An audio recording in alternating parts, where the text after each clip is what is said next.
This is the path of my destiny. There's no escape! Round one. Fight! Hello everyone and welcome to my Street Fighter overview video. In this video I'll be discussing key elements of the series and how that may change over the coming years. Alright then, let's not waste any time then and get straight into it. Firstly, I would like to list the key entries in the series to give a brief history and understanding of the series past. The first game in the Street Fighter franchise was simply named Street Fighter and released a whole 35 years ago in 1987. This was then followed by two huge sequels, Street Fighter 2 and Street Fighter 3, releasing in 1991 and 1997 respectively. After this released the first mainline 3D Street Fighter game in Street Fighter 4, releasing in 2008, which led to its sequel in 2016 with the release of Street Fighter 5. As for the notable non-main series games, they would have to include Street Fighter Alpha, also known as Street Fighter Zero in other parts of the world, Street Fighter EX, Marvel vs Capcom, SNK vs Capcom, and Street Fighter Cross Tekken. Moving on to the cultural significance of the series, I would have to argue that the largest part of this would be the general fan culture of the Street Fighter fans. Evolution Championship Series, also known as EVO, is an annual esports event that focuses on fighting games and is one of, if not the biggest gathering of Street Fighter fans.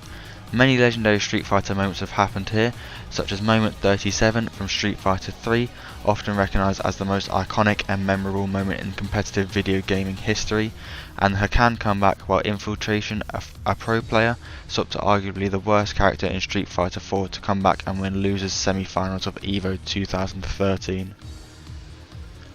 With that being said though, the cosplay of Street Fighter also plays a huge role in the continuing success of the series. Cosplay, also known as costume play, is hugely popular in the Street Fighter scene, and is seen mostly online and at conventions such as Gamescom and PAX. Cosplay is massively significant in the Street Fighter scene as it often affects both the design and promotion of any future games. One way cosplay may affect the design of a game like Street Fighter is through character choice. Game developers know that including popular characters will help their game sell. This means that since cosplay is a great way of gauging character popularity, the characters that are being cosplayed often will be more likely to appear in games as playable characters, as it would attract a larger audience to the game. Furthermore, this cosplay character popularity may also affect the way the game is promoted. Similarly to the previous example, the companies will likely see which character people like to cosplay the most and include them in promotional material for the game, likely increasing the effect of this material and therefore increasing sales. These elements of cultural significance are highly beneficial for Capcom, as not only do they attract new players to the game, but they also help to maintain current players by keeping the game relevant and exciting. I would also like to discuss the role of controversy here, as I feel it does have a large impact on the performance of the franchise. Despite its constant success over 35 years, the Street Fighter series is no stranger to controversy. One notable controversy the series has faced is in the game with the most controversies by far, Street Fighter V. This one came in 2018 when Capcom announced they would be adding in-game advertisements to the game. The game's fans were already slightly distrusting, with some people still getting over the rough launch of the game and how long it took Capcom to fix many of the problems. Despite this, Capcom still chose to roll out these changes, and although these ads were entirely optional, they were still met with a lot of backlash, with some saying it ruins these classic characters and makes them feel wrong. Despite this, these in-game ads are still there today and continue to remind players of some of the questionable decisions video game companies continue to make, as well as likely dissuading many of these players from buying future Street Fighter related products. There have been huge changes to the technological side of the games industry since the release of Street Fighter in 1987, which has affected the series in a huge way. One way it has done this is through the introduction and advancement of consoles. Prior to the release of major consoles, Street Fighter games were far more prominent on arcade cabinets. In the late 80s and early 90s, there would be crowds of people standing around Street Fighter 1 and 2 cabinets waiting for their chance to play. But this changed around the early to mid 90s with the introduction of consoles like the SNES in 1990 that were able to match the power of arcade machines. This led to a huge decline in arcades since it was far easier and cheaper in the long run to play from a home on a console. This influenced the experience for players in both a positive and a negative way, as it is far easier for players to stay home and play rather than go to a local arcade, but it killed the bustling experience of arcades, which seems incredibly difficult if not impossible for even consoles nowadays to match. Although the arcade experience has been hard to match since the decline of arcades, the introduction and technological advancements of online play have made it much easier for players to have a social experience with Street Fighter. The first Street Fighter game to have online play was Street Fighter 4, and although the online play has some flaws which push more competitive players to local play, it was a huge step for the series and a great addition for many casual players. With the release of Street Fighter 6 in 2016, the online was improved once again, with the game having rollback netcode and online netcode that attempts to eliminate delays by predicting inputs. This was huge for the Street Fighter series, as the competitive scene for fighting games now lives or dies based on its netcode. Despite this, many players had problems with the game's netcode, such as it being far worse than competitors such as Mortal Kombat 11 and Guilty Gear Strive. From personal experience though, the game's rollback is pretty solid overall and provides players with a stable way to play online games together, so it's hard to complain. This stability throughout online play is something that was lacking in prior Street Fighter games and encourages players to create that social atmosphere of arcades from home, enhancing the player's overall experience with the game. The first Street Fighter game to get any sort of real promotion and marketing was Street Fighter 2. Due to releasing in 1991 however, the original release did not have much in terms of marketing and promotion. One piece of promotional material I have found for the original release is a YouTube video uploaded in early 2007, which shows an American TV commercial that likely aired in the early 90s. This commercial is much different to the ones that are shown these days, with it showing flashing images as well as hardly any gameplay accompanied by some strange edits.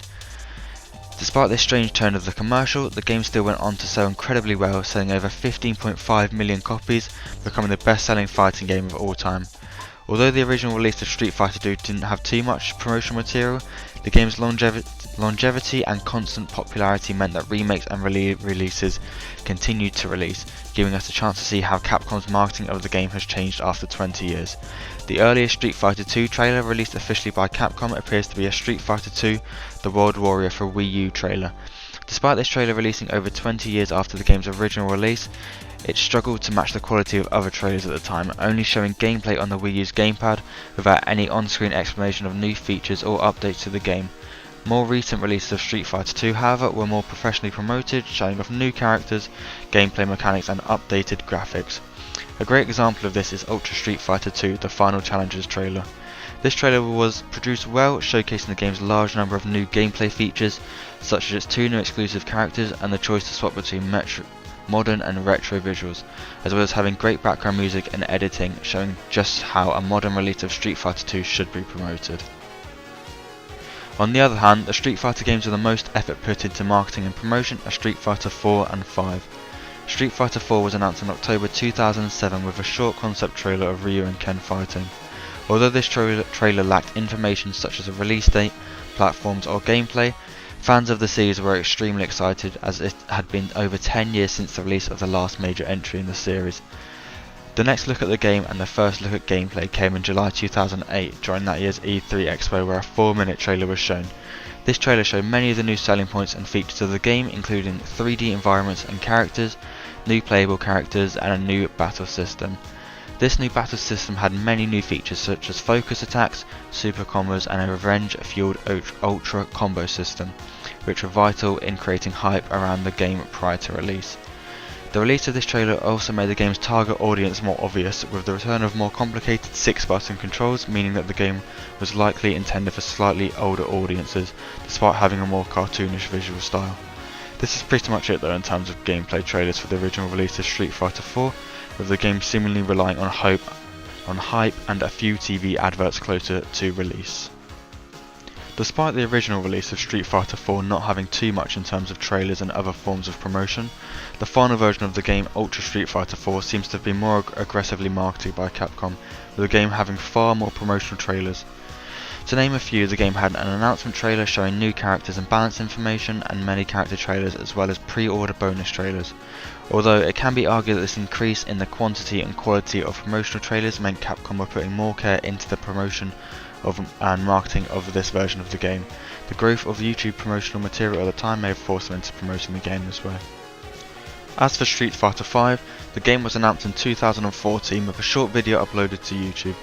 Generally, not much information about a game is provided in its announcement trailer, which was generally the case in this instant, but one large piece of information they included was that the game would release exclusively on PlayStation 4 and PC.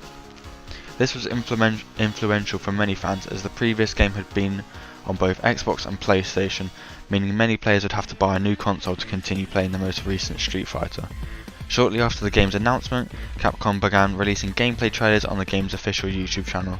These trailers revealed many new selling points and features for the game, such as the game's new battle system, which was revealed in a 3-minute trailer in June 2015. The new battle system involved a whole new V system, giving each character a V skill, V trigger and V reversal. Leading up to the game's launch, Capcom lent more towards different types of trailers, such as a cinematic story trailer and even a CG trailer. These trailers helped to create hype for the game just before release and gave more details regarding the story of the game opposed to the previous trailers, which focused on the game's gameplay features and characters. Furthermore, these last few trailers also helped to establish the target audience of the game, with the trailers showing a darker theme of creepier background music and scenes. Even though these trailers were initially well received by the community, in hindsight it may not have been the best move. This is because the feature being heavily promoted in these trailers was the game's story mode, which released in the summer 2016. The problem with this is that the game itself released in February 2016. This meant that upon the release of the game, many were left disappointed with the game, saying the game was released in an incomplete state, therefore worsening the public perception of the game. Street Fighter V released 6 years ago in 2016, meaning that the heavy rumours about a new game and its release started to fly around. These suspicions were confirmed by Capcom in their final character showcase video, where they stated that their newest character would be a major part of the next project, presumably Street Fighter VI. This character, named Luke, has many unique attributes that no other characters in the game have, including a parry specifically for throws and a V-trigger gauge that increases over time after use, compared to every other character's decreasing. This has led to heavy rumours that the new game will adopt Luke's unique gameplay features, making many of them cores of the game. Although these would be positive changes to the gameplay, the fact that these changes were taken from the previous game meant that fans would struggle to praise the game unless there are several positive changes to go with the ones already mentioned. As for the long-term future, there is a chance that the Street Fighter franchise could adopt a free-to-play live service model. This kind of model has become increasingly popular in recent times, with half of Steam's most played games of 2021 being free-to-play. Furthermore, the amount of live service games looks likely to only increase in the future, with Sony planning 10 live service games in the works that they are planning to release by March 2026. Street Fighter would likely benefit hugely from a switch to this type of model, as they would gain a huge boost in the player base. Pair this with the fact that Street Fighter has a large number of characters and skins for sale, the income from the game would likely increase overall despite the lack of income from actual game sales. To round off this overview, I'd like to mention Street Fighter's position within the broader creative media, as Street Fighter has a large role in the video games industry as well as other areas of creative media.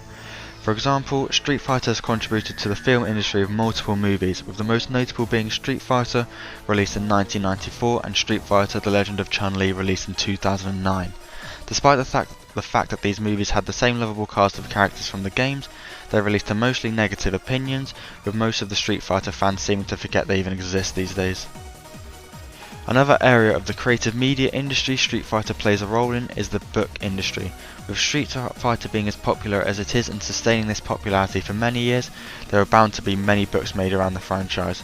The most popular Street Fighter books seem to be the comics and art books. The comics are made by Udon Entertainment and published officially by Capcom, and they draw on established Street Fighter canon to create stories that have been greatly received by fans for almost 20 years. As for the art books, by far the biggest and most popular of the Street Fighter ones has to be SF25, The Art of Street Fighter. This art book released in 2014 with over 400 pages of pin-ups, character designs and rare sketches, and was also met with overwhelmingly positive feedback, once again showing that the Street Fighter books have done far better than the movies in terms of assuring a high level of quality for the series. Overall, Street Fighter is a widely popular and successful franchise that has been providing mostly high quality products to fans for almost 35 years, creating a loyal fan base in the process. Thank you for listening to my overview of the Street Fighter franchise. I hope you enjoyed it, and take care.